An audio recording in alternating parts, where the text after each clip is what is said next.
नमस्कार, जय हिंद दोस्तों। आज हम बात करेंगे मेवाड़ के इतिहास के बारे में। मेवाड़ पर कौन कौन से राजवंश राज करते हैं, इन सब के बारे में आज हम चर्चा करेंगे। तो आओ देखते हैं कि वर्तमान राजस्थान के कितने जिले, वर्तमान राजस्थान के कौन कौन से जिले जो हैं मेवाड़ में आते थे। वो थे उदयपुर, भीलवाड़ा,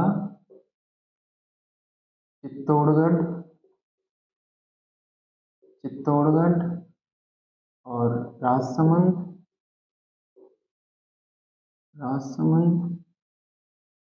और प्रतापगढ़। ये वर्तमान राजस्थान के जिले मेवाड़ में आते थे उस टाइम।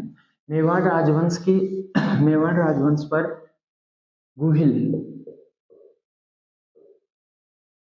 गुहिलों ने राज किया। गुहिल राजवंश गुहिलादित्य ने स्थापना की गुहिल राजवंश की। गुहिलादित्य के पिता थे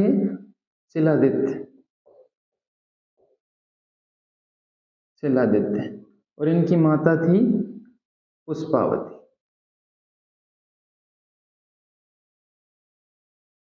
पिता गुहिलादित्य के, माता पुष्पावती। और ऐसा कहा जाता है कि इसका लालन पालन कनकावती के द्वारा किया गया था। ठीक है। गुहिल वंश की स्थापना किसने की? गुहिलादित्य संस्थापक। गुहिल वंश की स्थापना गुहिलादित्य ने की। मेवाड़ में गुहिल के पिता हैं शिलादित्य और माता है पुष्पावती। ठीक है। अब देखते हैं कि ये राजवंश आगे कैसे बढ़ता है। गुहिल करेगा स्थापना। गुहिल के बाद में आएंगे बप्पा रावल के बाद आएंगे अपने अल्लक या आलूराव।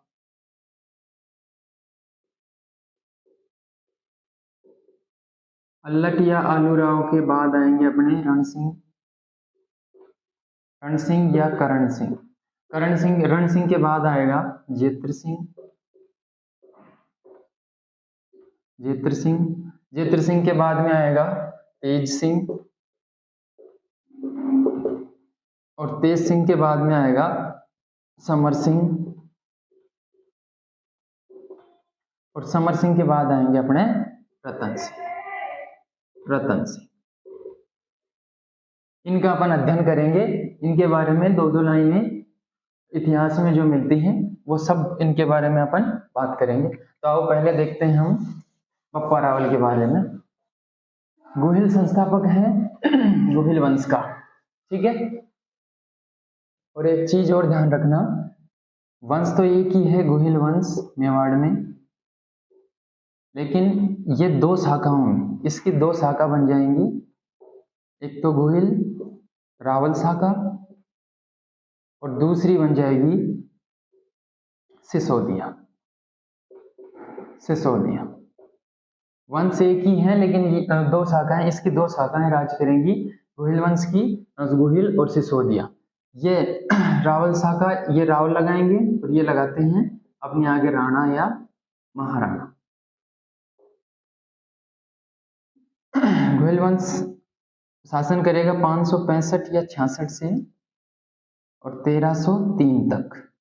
रावल शाखा रहेगी और 1326 से 1948 आजादी तक रहेगी सिसोदिया शाखा। ठीक है। ये चालू होता है गुहिल से और खत्म हो जाती है इसकी शाखा गुहिल से रतन सिंह तक।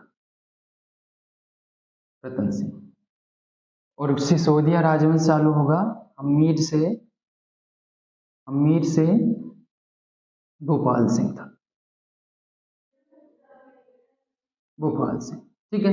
ये है गुहिल मेवाड़ के राजवंशों की हिस्ट्री। अब देखते हैं कि ये कहां से दो शाखाओं में बढ़ जाएंगे और कैसे कैसे आगे बढ़ता है ये मेवाड़ पे। तो सबसे पहले हम बात करते हैं बप्पा रावल की। सबसे पहले हम देखते हैं बप्पा रावल के बारे में। कहा जाता है कि बप्पा रावल अपने इतिहास के बहुत ही महान प्रतापी शासक थे, बप्पा रावल। ठीक है, अब हम बात करेंगे बप्पा रावल के बारे में।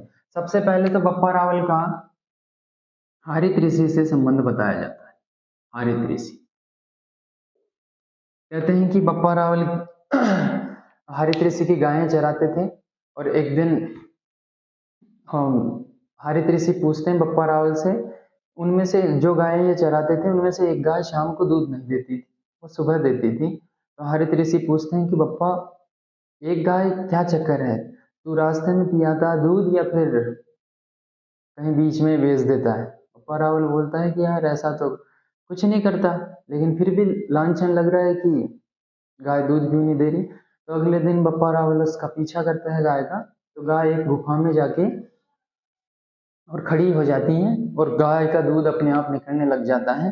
तो गाय के वहां से हटने के बाद बप्पा रावल अंदर जाके देखते हैं, तो वहां पे थी एक शिला, जिस शिला के ऊपर अपने आप दूध निकल रहा था, ये शिला थी,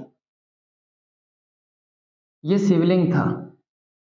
शिवलिंग, जिसे मेवाड़ में एक लिंग के नाम से जाना जाता। एक लिंग का मंदिर बनवाते हैं कौन? बप्पा रावल जी। ठीक है, एक लिंग का नाम, जो ये शिला थी ये शिवलिंग था। और जब हरित ऋषि जाते हैं तो वो बप्पा रावल से बोलते हैं कि बप्पा, तेरे वंश का राज हमेशा मेवाड़ पे रहेगा, तो इसको अच्छी सी जगह स्थापित कर दे। ठीक है, तो ये स्थापित कर देता है शिवलिंग को, एक लिंग मंदिर का निर्माण कर देता है। कहाँ पे? कैलाशपुरी। कैलाशपुरी, और ये कैलाशपुरी कहाँ है? उदयपुर में। कैलाशपुरी उदयपुर में ही इसका मंदिर का निर्माण करवा देता है बप्पा रावल। ठीक है, और ये एकलिंग मंदिर जो है प्रमुख केंद्र है लकुलिस लकुलिस लकुलिस या पशुपत। पशुपतनाथ संप्रदाय का भी मुख्य मंदिर है, एकलिंग मंदिर। ठीक है, इसके बाद आगे देखते हैं। हरित ऋषि का आशीर्वाद प्राप्त हो गया, हरित ऋषि मेवाड़ से चले गए। उसके बाद चित्तौड़गढ़ दुर्ग, बप्पा चित्तौड़गढ़ दुर्ग पर आक्रमण करता है और चित्तौड़गढ़ दुर्ग जीत लेता है। कब? 734 के अंदर।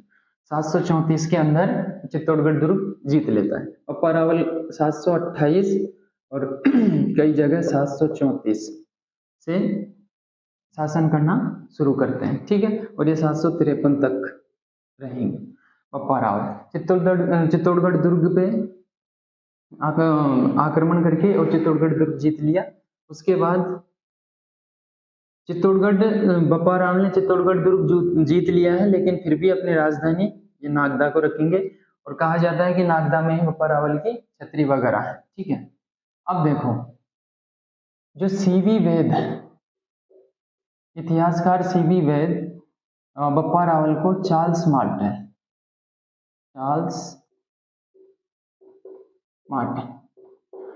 मार्टिन से कह के संबोधित करते हैं कौन? सीवी वेद। और अपनी जो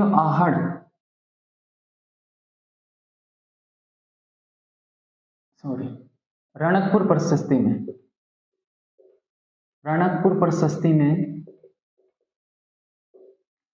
प्रशस्ति में बप्पा रावल और कालभोज को अलग अलग बताते हैं। रणकपुर प्रशस्ति में कालभोज और बप्पा रावल दोनों को अलग अलग बताते हैं, अलग अलग। ठीक है, और क्या बात है बप्पा रावल की? और बात करें हम बप्पा रावल की, तो अपनी जो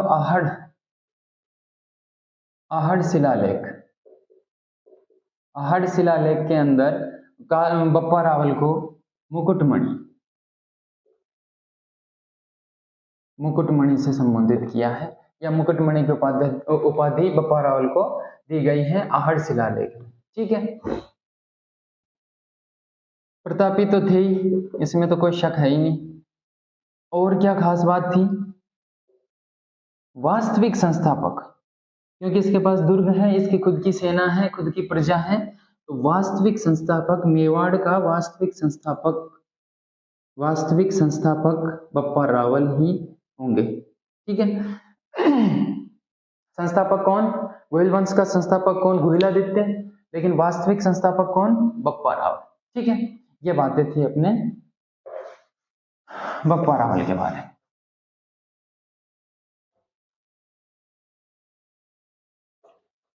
इसके बाद नेक्स्ट आएंगे अपने अल्लटिया आलूराव। इसके बाद अल्लटिया आलूराव अगले शासक बनेंगे, अल्लटिया आलूराव। इनके समय क्या होता है? अल्लटिया आलूराव, हूणों का आक्रमण होता है और हूण आक्रमणकारियों से मेवाड़ की रक्षा करते हैं। साथ में हूण राजकुमारी हरिया देवी, हूण राजकुमारी हरिया देवी से विवाह। हूण राजकुमारी हरिया देवी से विवाह किसका? अल्लटिया आलूराव का। देखो, ये जो हरिया देवी से विवाह था, ये अपने राजस्थान का पहला अंतरराष्ट्रीय विवाह था। हूण क्या है? बाहरी आक्रमणकारी थे, तो अल्लटिया आलूराव ने राजस्थान का पहला अंतरराष्ट्रीय विवाह किया हरिया देवी से। अब मैं तुमसे पूछता हूँ एक क्वेश्चन इसी से रिलेटेड है कि भारत का पहला अंतरराष्ट्रीय विवाह किसने किया था? भारत का पहला अंतरराष्ट्रीय विवाह, इस समय की बात कर रहा हूं, आज की नहीं।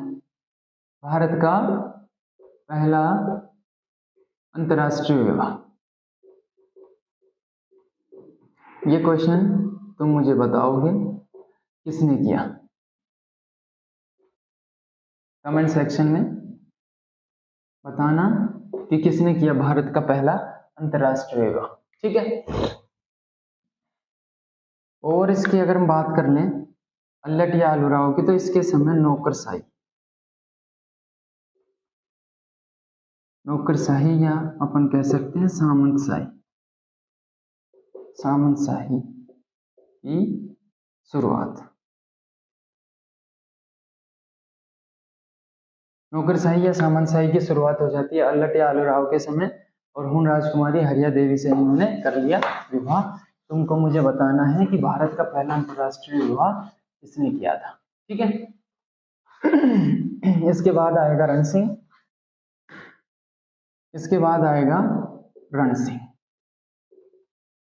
रण सिंह की कोई ज्यादा खास बात नहीं है। रण सिंह के दो पुत्र होंगे, छेम सिंह और दूसरा राहब। ये तो रावल शाखा वो आगे बढ़ाएगा और राहब चला जाएगा सिसोदा ठिकाना, और यही सिसोदा ठिकाने में चला जाएगा, और यहीं से फिर सिसोदिया राजवंश की नींव रखी जाएगी। यहाँ से ये दो शाखाओं में बढ़ जाता है, रावल और सिसोदा। ठीक है। इसके बाद आता है अगला शक्तिशाली शासक जेतर सिंह के समय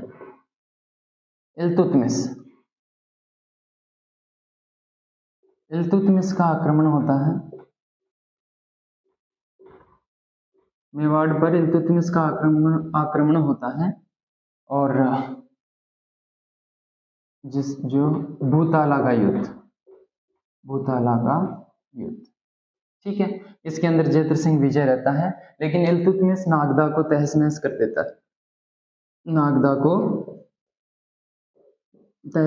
देता है, उजाड़ देता है एक तरह से नागदा को। इसलिए जेतर सिंह बनाएगा अपनी राजधानी चित्तौड़गढ़ राजधानी। जेतर सिंह के समय राजधानी आ जाएगी चित्तौड़गढ़।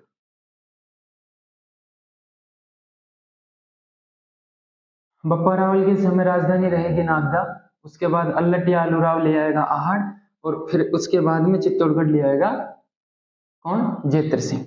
ये चीज सीधे पूछ लेता है कि चित्तौड़गढ़ राजधानी मेवाड़ के किस शासक के समय रहती है। ठीक है, तो उसमें आएगा अपना जेतर सिंह। इसके बाद और ये चीज और ध्यान रखना, दशरथ शर्मा इतिहासकार दशरथ शर्मा मध्यकालीन मेवाड़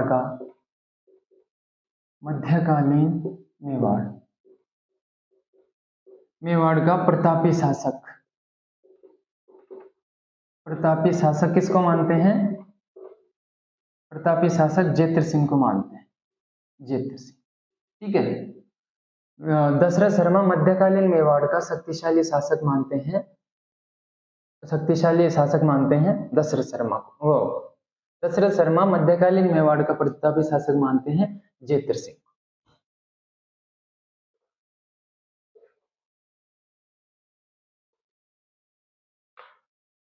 और 1248 में, जेत्र सिंह के समय ही 1248 में सुल्तान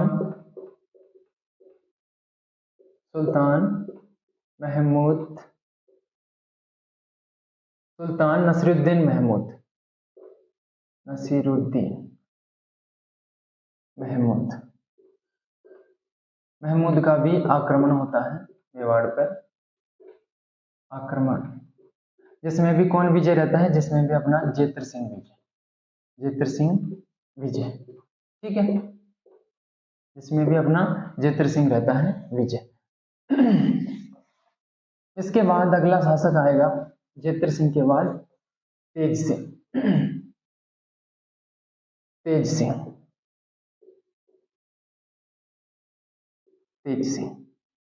सिंह की कोई खास बात है नहीं।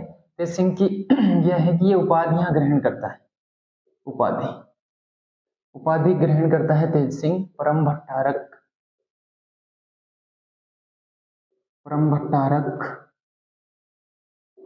महाराजाधिराज,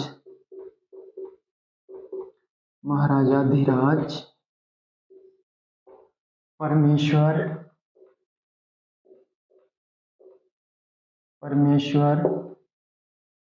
ये उपाधियां ग्रहण करता है कौन? तेज सिंह। और आगे ये उपाधियां ऐसे कैसे चलती रहेंगी। ठीक है, और इसके समय, तेज सिंह के समय चित्रकला की शुरुआत हो जाती है। चित्रकला की शुरुआत तेज सिंह के समय, चित्रकला की शुरुआत। ठीक है, यह है अपना तेज सिंह। तेज सिंह के बाद में आएगा समर सिंह। तेज सिंह के बाद आएगा समर सिंह की कोई खास बात है नहीं।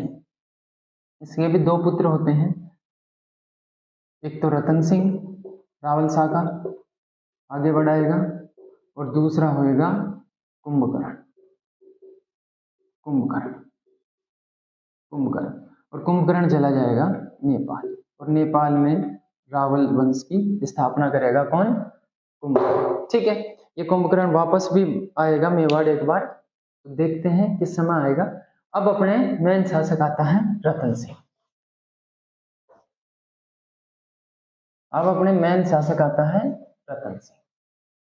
तो रतन सिंह की हम बात कर लेते हैं। मेन शासक रतन सिंह।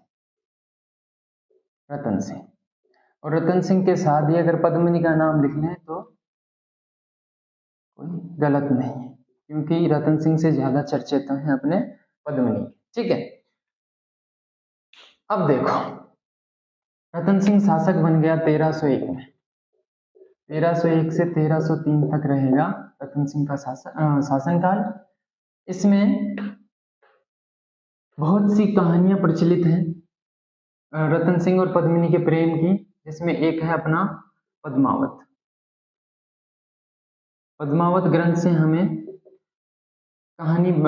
एक कहानी सुनने को मिलती है, जो अभी देखते हैं अपन। पद्मावत 1540, किसने लिखा था? मलिक मोहम्मद जायसी। ठीक है, उसके बाद एक और इतिहासकार जहां से हमें रतन सिंह और पद्मिनी के बारे में जानकारी मिलती है, वो है फरिश्ता। और फिर आखिरी में कर्नल टोडबी हमें रतन सिंह और पद्मिनी के बारे में जानकारी देगा। टोड तो क्या है, आपस में सुनी ही बातें लिखता है, रिश्ता थोड़ा सा बदल, सारी स्टोरी पद्मावत से उठाता है लेकिन आखिरी में थोड़ा सा बदल देगा। ये पद्मिनी को पुत्री बताएगा रतन सिंह की, ठीक है। और पद्मावत में क्या स्टोरी है वो अभी हम देखते हैं। रतन सिंह आ गया। अब देखो, रतन सिंह के टाइम दिल्ली में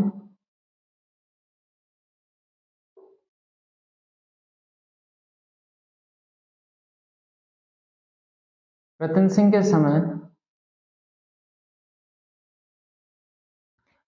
समय दिल्ली में यहाँ कौन बैठा है, अलाउद्दीन खिलजी, ठीक है। और यहाँ मेवाड़ में कौन है, रतन सिंह। मेवाड़ में है अपना रतन सिंह। ऐसा उल्लेख मिलता है पद्मावत में कि पद्मिनी जो है, पद्मिनी है सिंहल द्वीप, यह है सिंहल द्वीप जो आज श्रीलंका के नाम से जाना जाता है, पद्मिनी। ऐसा उल्लेख उसमें मिलता है कि पद्मिनी के पास एक तोता था हीरामन, एक तोता था हीरामन। हीरामन तोता था किसके पास, पद्मिनी के पास। और पद्मिनी के पिता थे गंधर्व से, गंधर्व से।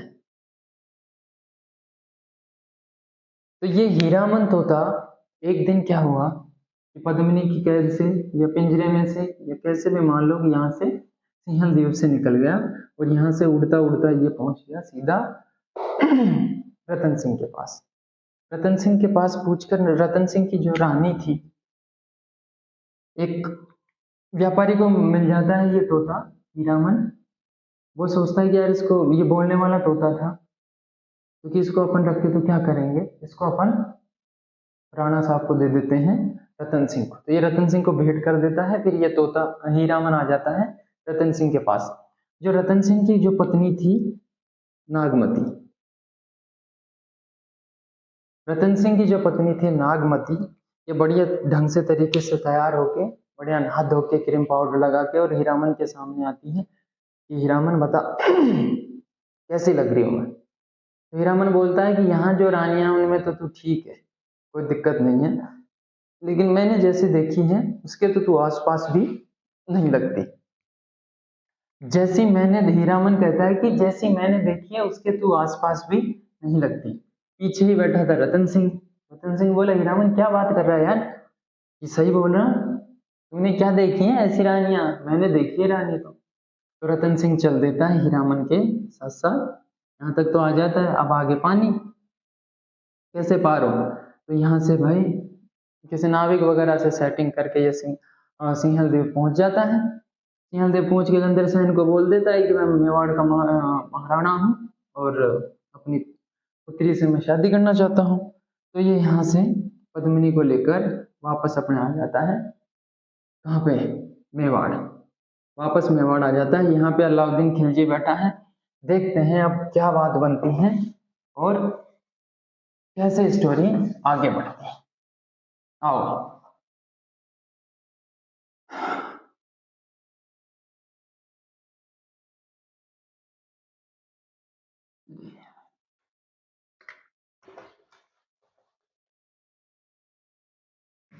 छोड़ो, अपन सीधा बना लेते हैं अपना।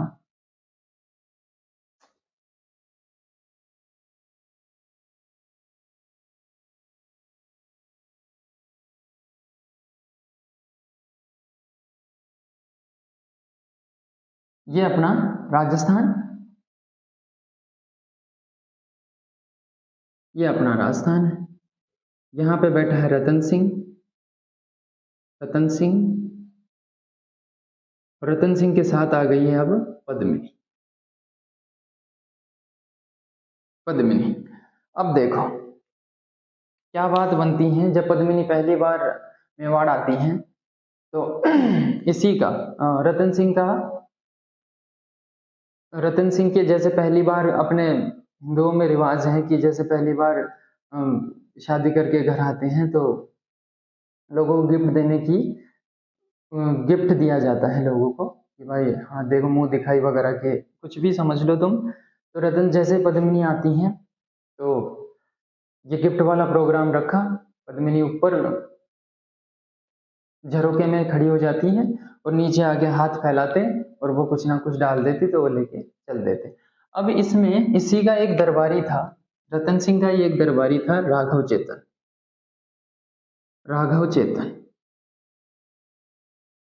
राघव चेतन जब ये भी गिफ्टिंग कलेक्ट करने आता है तो जैसे ही गिफ्ट लेके और ये ऊपर देख लेता है, तो जैसे ये पद्मिनी को देखता है तो इसे एकदम से झटका लगता है, यार ये क्या देख लिया।